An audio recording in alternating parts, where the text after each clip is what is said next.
guys, going to be showing you the new gears in the shop on North America's version of Lost Saga.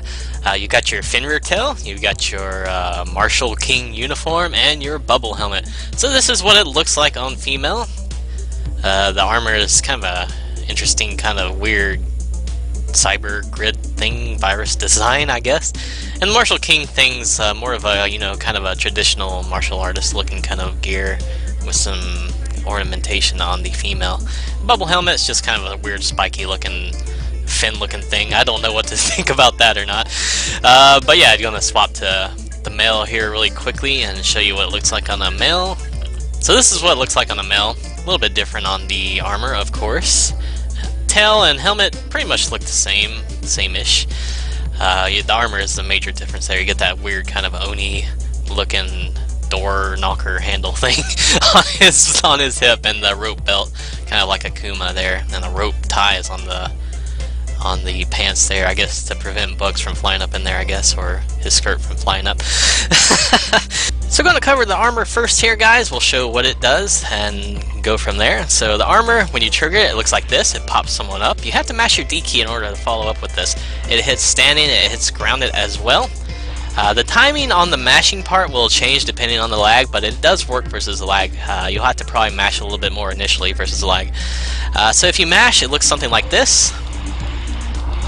It's about a 15 hit combo, some hits missed here and there, and the last hit, the 15th hit, is pretty pretty quick to come out, but the way it pops up towards the 13th and 14th hits, you'll have to put a little bit of a delay, similar to something like Azura's armor, in order to get that last hit to connect. So it covers about this much distance. I'll show you here. Pretty far distance. If the last hit it connects, it'll do a nice knockback and hard stun. We'll go through all these little strings here to kind of explain the nuances here. So the first 4 hits, you won't get a stun or anything, it'll just put them on the ground. But if you get the 5th hit, the 5th hit is a kick, which will do a kind of knockback stun, hard stun. And you can combo off that pretty nicely. So you can use something like Kyogo into a basic combo or so. So it works really nicely. If you want to make it a little easier on yourself, you'll do a couple follow-up hits, but if you do more than 3 follow-up hits off the kick, it won't put you as close to them. So it'll put you a little bit closer depending on how many hits you do after the kick, but if you do more than 3, you can see it's going to put them down on the ground. So that's something you got to be careful about if you're going to keep it simple. But keeping it simple is probably the best way to use it, doing this hard stun here. Really nice. You want something with a stab if you're going to do it that way. Otherwise, if you do like the one or 2 hits afterwards, it'll give you time to do like a full basic combo, and that can be pretty deadly with something like a Hakumen. So it can work out really nicely with a heavy hitting character. Getting that last hit, once again, it's a little bit tricky, but if you want to gamble and get something like that, you can actually stop a little bit tricky sometimes and get lucky. But yeah, it's going to be something you want to really practice if you're going to go for the full thing. And going for the full thing is what you really kind of want to do when it comes to this character, because you'll get more damage overall if you can get that last hit stun and get more hits overall. Getting about 10 hits reliably is probably the way to go in my opinion, because that'll put you close enough for a full combo, and that can be really, really nice. So yeah, good stuff there. Ground pickup, nice, and everything there. Pretty nice stuff, pretty nice stuff. Your helmet skill, it's your bubble skill. Magic bubble, it's a bubble helmet. Of course it's going to be a bubble. You'll confine a target to a bubble and cause a debuff effect on people around it. I did not know that part, but you'll trap people in a bubble, and you can carry them around a little bit there and explode at the end there. You can explode it a little bit early if you want to kind of hit someone on the ground with it really quickly, but doing that's kind of weird. I don't know if you would want to do that. It will hit grounded actually, so let's go and show you that here. So it does hit grounded, don't worry about not doing it on standing or so. So it's one of those risky edging kind of gears. You can probably edge with it pretty reliably. You can carry someone under a map, it can work out nicely. And it does work nicely on a crowd here. I'm going to go ahead and use it on a few of my guys really quickly before all my guys load in, because I have so many heroes. I don't want to load in all my heroes because it'll start lagging me. So yeah, bubble skill, not too bad, not too bad. Your trinket skill, this is a new one, Fenrir's Tail. You trigger it like this. You aim targeting reticle about this distance. You only have so long to trigger it. I guess you do have a much longer time than I initially thought, so I guess you have plenty of time to trigger it. So pardon me there, but when you trigger it, you'll put down this little conal kind of thing that will put the Arcanist skill lockout debuff on someone, and it will also encase them in that general area. So we'll go ahead and do this on a robot buddy down here. I guess he'll become a robot enemy now. So we'll put that down on him, we'll lure him towards us, and you can see it knocks him back when he gets close to it.